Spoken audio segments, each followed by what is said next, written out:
Olá pessoal, um prazer enorme estar aqui com vocês nesse segundo Web Seminário Internacional de Estudos em Tecnologia e Educação. Parabenizar ao ENG, o pessoal da Faculdade de Educação pela iniciativa. Realmente engrandecedor a gente poder, eu aqui em Fortaleza, estar conversando com o pessoal de Minas Gerais, do Brasil inteiro, com gente fora do país, e como a tecnologia auxilia nesse processo. Então, eu sou Samuel Alcântara, eu sou psicólogo, psicanalista e mestrando em psicologia da Universidade de Fortaleza. Faço parte do laboratório Laicos, que é o laboratório de estudos em psicanálise, cultura e subjetividade, com a professora Celina, que faz parte da ANPEP, do GT de Educação. E aqui no mestrado eu venho desenvolvendo articulações entre a cybercultura, o imbricamento desse sujeito cindido com esse espaço digital, que é o cyberespaço, e venho pegando articulações da noção que faz agora 50 anos de segregação, que é introduzida por Lacan em 67. Então, eu venho estudando isso. Eu pretendo problematizar aqui, junto com vocês, e eu vou percorrer rapidamente, por conta de Cronos, a gente não tem o tempo do mundo, por mais que seja na internet, 4 pontos. Isso na tentativa de contemplar ou circunscrever melhor essa problemática dos impossíveis, principalmente da impossibilidade de educar na cybercultura, percorrendo 4 temas. Esses 4 temas partem pelo sujeito na hipermodernidade cibernética, a cybercultura e a educação, o educar como uma profissão impossível, isso noção de Freud, como eu falei, e finalizando com uma questão que aí eu quero levantar outras, e que vocês levantem outras a partir dessa fala, que é o que é possível diante do impossível de educar. Então, a velocidade das transformações, isso é um fato que é observável por todos nós, como essas transformações estão ocorrendo nos diversos âmbitos da vida social, são marcas da contemporaneidade, dessa hipermodernidade que o conceito Lipovetsky traz. E a hipermodernidade é a elevação às últimas consequências desse ideário moderno que o Freud traz no Mal-Estar na Cultura, o Mal-Estar na Civilização de 1930, onde o corpo e as relações elas ganham novos contornos. Esses novos contornos, diante dessa hiperconectividade cyberespacial, isso a partir das tecnologias da informação e comunicação, as TICs, aproximam as fronteiras de contato, ou seja, eu estou aqui em Fortaleza me comunicando com vocês, mas ao mesmo tempo altera o tempo e o espaço, com consequência também. Isso significa que eu estou aqui num espaço geográfico, me comunicando com outro espaço geográfico em determinado tempo. Esse vídeo também ele pode ser assistido em outro tempo, não o tempo necessário que esse que eu estou gravando. E em contrapartida dessa proximidade física geográfica que foi ultrapassada, nós nunca tivemos tão alone together. Estarmos cada vez alone together, eu faço referência a esse livro da Sheryl Tuckle, que é uma pesquisadora do MIT, que me respalda bastante. Infelizmente não temos tradução para o português, mas a leitura dele em inglês é bem tranquila. Ela tem bases fundadas na psicanálise, e nesse livro ela vai questionar o porquê nós, nessa hipermodernidade, estamos dando mais importância às tecnologias do que às nossas relações uns com os outros. Eu posso aqui então, e eu gosto de pensar a partir da perspectiva que o George Forbes ele traz sobre o homem desbussolado. E aqui, segundo ele, o sujeito, eu trago a hipermodernidade, o sujeito na hipermodernidade, ele perdeu as noções norteadoras da modernidade, que ele coloca como os 3 P's, o pai, o patrão e a pátria, e essa verticalidade se dissolveu com a globalização e o discurso da tecnociência. Eu posso trazer aqui também o professor. O professor ele era uma grande referência norteadora dessa concepção moderna de estrutura social, e com a globalização a própria noção de professor ela perdeu esse norte, também se desbussolou na educação. O que vemos, e isso é possível perceber, que a prática da docência no Brasil, principalmente, ela ainda segue modelos bem arcaicos. No mundo inteiro ainda é predominante, mas como a gente está no Brasil, a gente vai questionar as coisas do Brasil e vamos tentar trabalhar também no Brasil. E, inclusive, é por isso, eu acredito, que estamos aqui falando sobre educação e cybercultura e as possibilidades que as tecnologias podem trazer também para agregar esse fenômeno da desbossolização e da perda de referência do professor. Então, como eu falei, essa globalização e o avanço desse discurso tecnocientífico, eles horizontalizaram as relações, e aí nós perdemos essas antigas referências rígidas da modernidade e o mundo ele se tornou líquido. E aqui é a perspectiva que o Bauman traz, um grande pensador que faleceu em janeiro, que também eu gosto de pensar algumas questões que ele traz, colocando, a partir dessa noção de mundo líquido, a noção que o Manuel Castells traz sobre a sociedade inesgotável de informação. Essa tecnologia da informação, os discursos tecnocientíficos, a globalização, proporcionaram uma sociedade em rede. A sociedade em rede, ela produz uma sociedade de fomento inesgotável de informação. Nós somos atacados por informação o tempo inteiro.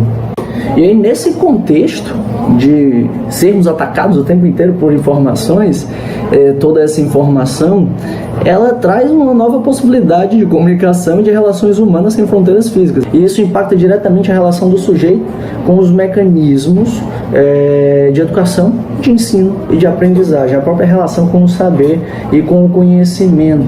É claro, informação e conhecimento são coisas completamente diferentes, mas eu não vou tratar aqui dessa peculiaridade que é importante e tanta gente vem pensando. O que nos leva a pensar e articular esse segundo ponto que eu coloquei, que é a cybercultura e a educação. E aí, apesar desse cenário aparentemente catastrófico que surge, que a Sheryl Tucker trabalha e tantos outros pensadores trabalham, que nós nunca tivemos tão conectados uns aos outros, mas também nunca tivemos tão sós. E o fato de estarmos nos relacionando com telas, sem nem mesmo saber se tem outra pessoa aí do outro lado interagindo, um outro sujeito. A inteligência artificial, ela causa isso. Essas noções dos moods, de estarmos conectados com outras pessoas, conversando e interagindo com outras pessoas, sem nem saber se realmente há uma pessoa lá. Pode ser uma linguagem de programação, como uma Siri. E isso implica a cybercultura e a educação. E aí, apesar de todo esse cenário, dessa perspectiva do sujeito que a Tucker traz, o Pierre Levy, que é onde eu quero situar essa discussão, nesse livro, A Cybercultura, ele dedica um capítulo para tratar de educação. E aí, ao longo de seu pensamento, ele aponta para as possibilidades do engrandecimento que a tecnologia traz ao homem. Ele pensa que a tecnologia eleva o estatuto humano ao mais alto grau de evolução. Esse mais alto grau de evolução significa que o cyberespaço ele proporciona tecnologias de inteligência coletiva. A gente pode, através do cyberespaço, produzir uma inteligência coletiva que seria muito maior do que a inteligência individual de um único sujeito ou de um único grupo num espaço físico fechado. Essa ideia de virtualidade de cyberespaço, onde, mais uma vez, eu gosto de enfatizar isso porque eu acho muito legal, eu estou aqui em Fortaleza me comunicando com vocês. Isso é um espaço, uma possibilidade de uma criação de uma inteligência coletiva, segundo Pierre Levy. O autor, como eu falei, ele dedica um capítulo à educação. Ele afirma que o ponto principal dessa relação é que há um novo papel do professor diante das novas tecnologias de informação e comunicação. O Levy ele fala que o ponto principal dessa relação com esse novo papel do professor, a partir dessa globalização, é a mudança na qualidade dos processos de aprendizagem. E aí não na quantidade, pois o professor ele não consegue competir com a quantidade de informação que os alunos eles obtêm através da tecnologia da informação e comunicação, dos dispositivos, dos celulares, dos tablets, tablets, dos notebooks e de tudo que permeia o próprio ambiente de sala de aula. Para quem ensina em fundamental, médio, ensino superior, percebe que em alguns casos, inclusive eu, já passei por estar falando de alguma informação que era checada em tempo real pelo aluno no Google. Acontece. Então não tem como o professor cuidar da quantidade de informação, mas da qualidade de conhecimento nesse processo de aprendizagem. Então, para o Levy, a possibilidade mais promissora que traduz esses processos de aprendizagem e de inteligência coletiva no domínio educativo é a noção de aprendizagem cooperativa. Esse processo de aprendizagem cooperativa, ele já é observado em alguns países desenvolvidos, onde esse imbricamento da tecnologia ele já é utilizado como um método ativo de ensino pelos professores, onde não é só o uso do tablet, da realidade virtual, da inteligência artificial e desses multimundos tecnológicos, inclusive há uma revolução do próprio EAD, dos games, mas também na aplicação dessas ferramentas pelo professor, na tentativa de causar um desejo de busca de construir um saber por esse aluno, esse sujeito aluno. E aí a gente tem que fazer uma referência ao que o Lacan fala sobre o desejo causado pelo outro, que esse desejo é o desejo do outro, onde é a partir da não completude, da falta a saber que esse outro causa. E a gente entra então, a partir dessa noção de desejo, no campo das impossibilidades, onde o Freud ele articula 3 profissões como impossíveis, que ele traz governar, traz analisar e educar, como 3 das profissões impossíveis. E aí olha onde foi que eu me meti.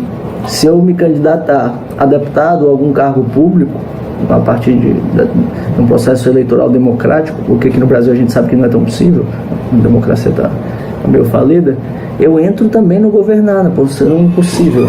Mas brincadeira à parte, o Freud ele trata esse assunto das 3 profissões impossíveis no texto de 1937, o Análise Terminável e Interminável. Lá, que é um dos textos mais polêmicos de Freud, considerado um dos textos pedagógicos do Freud, já um texto no final da vida dele, e aí ele vai trabalhar essa questão dos processos da análise, da educação e do governar como impossibilidades de serem atingidas à completude. Eu não consigo educar todo, eu não consigo analisar todo, eu não consigo governar todo. E aí, a partir dessa impossibilidade do educar, que a relação entre a psicanálise e a educação, ela sempre trouxe e atravessou uma certa resistência no meio psicanalítico. Afinal, a psicanálise ela trata a singularidade do sujeito, né? Aquilo que é a principal característica dele. E já a educação pedagógica, ela entende a noção que o saber ele é passível de transmissão possível, de uma transmissão completa. Eu te ensino e você aprende.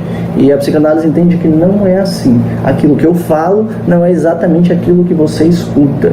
Um professor ele se angustia muito ao perceber que os seus alunos eles não estão entendendo ou percebendo aquilo que ele está falando exatamente como eu quero falar. E na análise você percebe que aquilo que eu falo também não quer dizer exatamente aquilo que eu sinto. E esse campo do impossível, e é nessa lógica que há inclusive uma similaridade entre a profissão de analisar, de psicanalizar e educar, já que são 2 profissões que tratam do impossível, já que é impossível ensinar tudo, já que é impossível analisar tudo, e a linguagem ela não dá conta de completar esse serviço, de preencher o mundo, de abarcar o mundo. Então, se é impossível educar, quais as possibilidades da educação frente a essa hiperconectividade cyberespacial? Longe de tentar responder essa questão, eu quero apenas deixar pistas, rastros e pensar isso com vocês. A primeira delas é a retomada do laço social professor-aluno. Saindo desse Alone Together, que a Sheryl Thankle trabalha num livro que ela lançou em 2015, é retomada do contato face-to-face, onde ela vai reclamar as conversações. E aí o professor e o aluno, nesse retorno do laço social, eles realizam aquilo que o Lacan propõe, que é diante da impossibilidade é que se produz, que se busca. E a outra é o papel criativo que as tecnologias podem proporcionar. o professor ele é convocado a inventar. Mas inventar o quê? Invente. E na invenção é que se produz uma nova possibilidade de construção. Então é aqui onde eu quero deixar essa interrogação: inventar o quê? E vamos inventar, para essa reflexão, e abro aos debates. Eu agradeço muito ao pessoal da UENG, a Vanina, ao pessoal de Minas Gerais, que tem produzido muito, o pessoal da PUC de Minas Gerais, o pessoal da Federal de Minas Gerais, que eu leio muito vocês. Eu quero dizer que vocês estão presentes nas minhas pesquisas, e é uma honra estar aqui mais uma vez, e obrigado. Eu estou deixando aqui embaixo o meu e-mail, samuelalcantara@gmail.com, para quem quiser enviar sugestões, proposições, perguntas, quiser saber um pouco mais sobre a minha pesquisa, ou enviar alguma pesquisa que está desenvolvendo ou que encontrou na área da tecnologia, que envolva subjetividade, e com certeza eu lerei e me ajudará muito nesse meu processo, nesse meu percurso no mestrado. Então, até a próxima. Eu pretendo encontrar vocês em breve. Até mais.